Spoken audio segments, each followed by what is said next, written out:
నా పేరు ముత్తినేని తిరుపతిరావు, తండ్రి పేరు వెంకట్రావు, రెసిడెన్స్ ఆల్వాల్.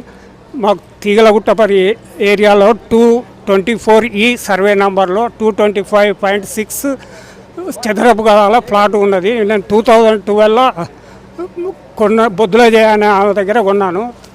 కొన్నాక తర్వాత 2019లో అమ్మ చెప్పినప్పుడు ఒక బ్రోకరు అమ్మిస్తా అని చెప్పిండు. ఆయనే వేరే బ్రోకర్ ద్వారా ఇట్లా మీ ప్లాట్ ఎవరో సాఫ్ చేసిర్రు, ఎవరు కొన్నారంటే గుర్రం పద్మ అన్నాడు. అప్పటి నుండి ఇప్పుడు కంప్లైంట్లు, పోలీస్ కంప్లైంట్లు, సిపి కంప్లైంట్ అన్నీ ఇచ్చినా కూడా అయితే అప్పుడు వాళ్ళు ఏంటంటే సజెషన్ కోర్టుకు పోమని సజెషన్ ఇచ్చారు. కోర్టుకు పోయినాం. కోర్టులో ఇప్పుడు 19లో స్టేటస్ కో ఆర్డర్ ఇచ్చింది, ఎవరు పనిముట్టద్దని. అయినా కూడా ఆమె ఇప్పుడు నేను మొన్న యుఎస్ పోతే మన మార్చి 2013 నుంచి గృహ నిర్వహణ అంటే మార్చి 23 కదా, మార్చి మన 13 నుంచి గృహ నిర్మాణం చేస్తున్నది. ఇప్పుడు 2nd ఫ్లోర్ స్లాబ్ కూడా అయింది. మొన్న హైకోర్టు నుంచి కూడా రిట్ ఆర్డర్ తీసుకొచ్చినాము. అది కూడా స్టేటస్ కోని అమలు చేయాలని కింది కోర్టుకు వాళ్ళు మున్సిపల్ కమిషనర్ డైరెక్షన్ ఇచ్చినారు.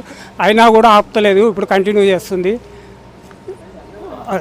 రూరల్ సిఐ వాళ్ళు మొన్న 24th నాడు వస్తే వాటికి ఎఫ్ఐఆర్ అని వాటికి ఇన్ఫర్మేషన్ రాసుకున్నారు. అయినా కానీ ఏం చేస్తలేరు. అయినా వర్క్ కంటిన్యూ నడుస్తుంది. ఇప్పుడు అది ఆక్రమంగా ఇప్పుడు ఆమె డాక్యుమెంట్ ఫేక్ డాక్యుమెంట్ అది చెప్తలేదు. నాకు డాక్యుమెంట్ ఉన్నదని వస్తుంది. చూపించారు.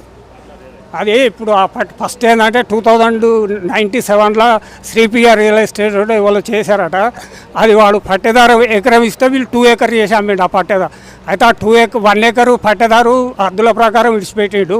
మిగతా 1 acre ఏంటంటే వాళ్ళ కొడుకు సత్యారావు అని ఉంటాడు, ఆయనే లేఅవుట్ చేసి అమ్మిండు. ఇప్పుడు కొడుకు కొన్న దాంట్లో మేము ఉన్నాము. ఫస్ట్ కొన్న దాంట్లో ఆమె ఆ డాక్యుమెంట్ ఏదో ₹1,00,000 50,000 ఇచ్చి ఆయన కొనుక్కొని రిజిస్ట్రేషన్ చేసుకొని అందరికీ ఆఫీసర్లను కూడా తప్పుదోవ పట్టిస్తుంది.